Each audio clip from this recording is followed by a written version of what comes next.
Welcome everyone to TalkersandGeeks.com. Justin here, back with another episode of Superhero Gaming. This is episode 6, and today we're going to be talking about The Punisher, which was released for the PS2, Xbox, and of course your PC. So let's talk about it. So The Punisher is a third-person action game that really encapsulates the brutal essence of Marvel's anti-hero Frank Castle, who's also known for his unapologetic violence, his unique interrogation mechanics, and ties both to this comic and film adaptations. The game remains a cult classic amongst Marvel fans and just gamers in general. So let's talk a little bit about the story, gameplay, graphics, and of course the voice performances. So let's kick it off with the story. The narrative of The Punisher serves as a blend of the character's comic book lore and the 2004 Punisher film starring Thomas Jane. Set in the gritty streets of New York City, the story chronicles Frank Castle's relentless quest for vengeance against organized crime, following the murder of his family. The plot kicks off with Frank being arrested and interrogated, allowing the game to flashback through his most recent exploits. These missions tie into classic Marvel villains that you'll see, such as Kingpin, Bullseye, and of course one of his biggest nemesis, Jigsaw, seamlessly weaving familiar characters and original storytelling. Players experience Castle's descent into the criminal underworld, taking on mobs, drug cartels, and human traffickers, with the narrative escalating with each mission. The game's tone is very dark, I mean, unapologetically dark, reflecting on the grim themes of loss, revenge, and just this moral compass of vigilante justice. Dialogues and cutscenes really capture the Punisher's no nonsense attitude and grim determination, enriched by just this kind of cathartic humor that fans of the comics will definitely appreciate when it comes to the Punisher. Now let's talk about the gameplay, because this is where the game truly shines. At its core, the Punisher is a third-person action shooter that emphasizes brutal combat and environmental interactivities, but the gameplay is divided into missions, each set in detailed environments ranging from dingy apartments and warehouses to iconic locations of Marvel like Stark Tower. So the combat, you are able to wield a variety of arsenal weapons from pistols, shotguns, automatic rifles, grenades, all delivering some really satisfying chaos and destruction. Dual wielding and the ability to perform melee attacks add a variety to the action. A health system that rewards aggressive tactics ensure players stay in the thick of action. And the best way I can relate to the shooting mechanics of this one is, if you do you remember a game called Dead to Rights? It has a very similar type of third person shooting aesthetics there, where you're able to grab able to grab the opposition, use them as a shield. Frank can also do a dive as well. It reminded me a lot of Dead to Rights in that same vein when it came to the combat system. But what separates it from other action games at the time is that they had this really standout mechanic called interrogation system, where you're able to grab enemies and use environmental hazards to extract information or simply intimidate your opposition. Each level featured unique special interrogations, including dangling foes over meat grinders or holding them under a buzzsaw. These interactive moments capitalize Castle's brutality and provide strategic benefits like uncovering secrets or gaining access to locked areas. And then we also had punishment mode, which was another feature in this slaughter mode, which temporarily increases damage and output and survivability when activated, enhancing the gameplay's visceral feel. You also have some stealth elements in the game. While it's really more action focused, some of the missions really did require you to have some stealth, allowing Frank to really kind of sneak around to eliminate foes or set up ambushes, which gave it a little bit of a break from the monotony of just shoot, shoot, shoot, shoot, shoot, shoot, shoot.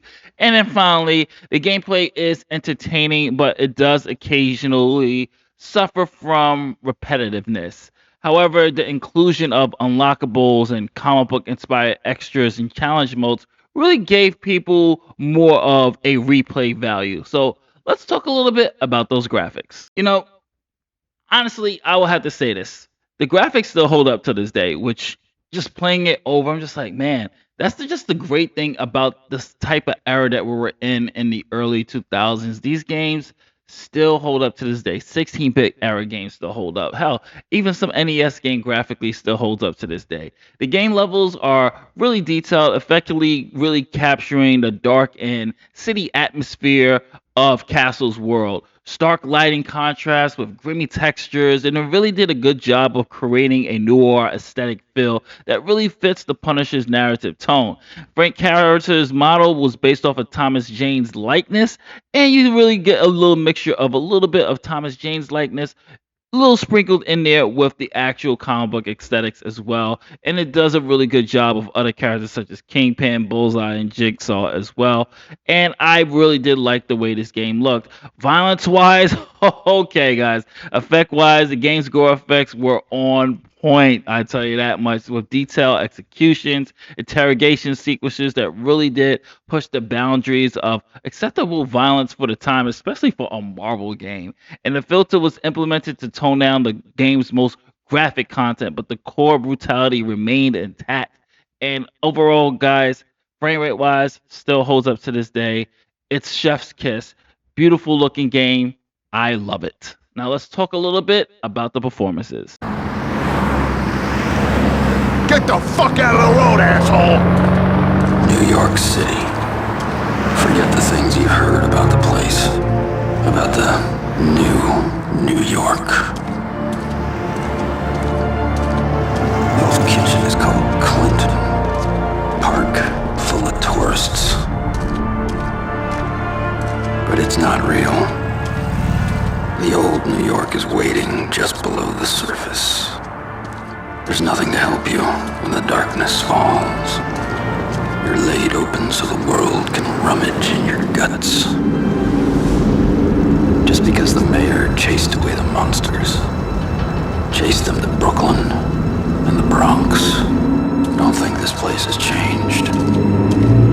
Not in its heart, not where it lives. Do not fall in New York City. No one's gonna catch you. Performance wise, so Thomas Jane reprises his role for the Punisher from the Punisher films to deliver voice acting for the game, and he delivers a very subdued yet menacing performance that anchors the game. His voice acting captures the character's cold, calculating demeanor, while allowing hints of humanity to seep through during moments of reflection. We also had some really great stellar casts, such as Wilson Fisk, Jigsaw, also delivers solid performances, and the dialogue leans into the comic book aesthetics with over-the-top threats and quips, balancing the game's grim tone. And not to mention the NPC work is serviceable as well when it comes to the voice acting, though there are some repetition when it comes to lines of the enemies during combat, which could break the immersion from time to time. But overall, performances, acting-wise, it was on point, pretty stellar. So to wrap this up, The Punisher stands out as one of the most faithful adaptations of the character in gaming. Its brutal combat, innovative interrogation mechanics, and commitment to the source material earned its praise from fans and even critics, noting that its repetitive mission structure and excessive violence does not stray away from how fun this game actually is. The game occupies a unique space in the superhero gaming genre, serving as a precursor to darker tone games later on explored in Arkham Asylum despite its flaws. The Punisher remains a testament to the potential of mature storytelling and comic book adaptations. Would Frank Castle approve? Probably not, but you know what? That's the point.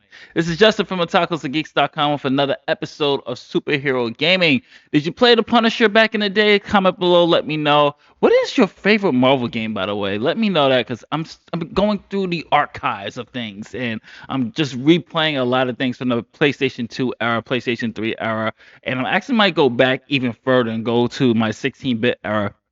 But hopefully we earned your subscription. If we did, please don't forget to hit that like button and the notification bell to keep yourself updated, I should say, on all that happens here at otakusandgeeks.com. Thank you everybody very much. Peace, love, and happiness to you all. Later days.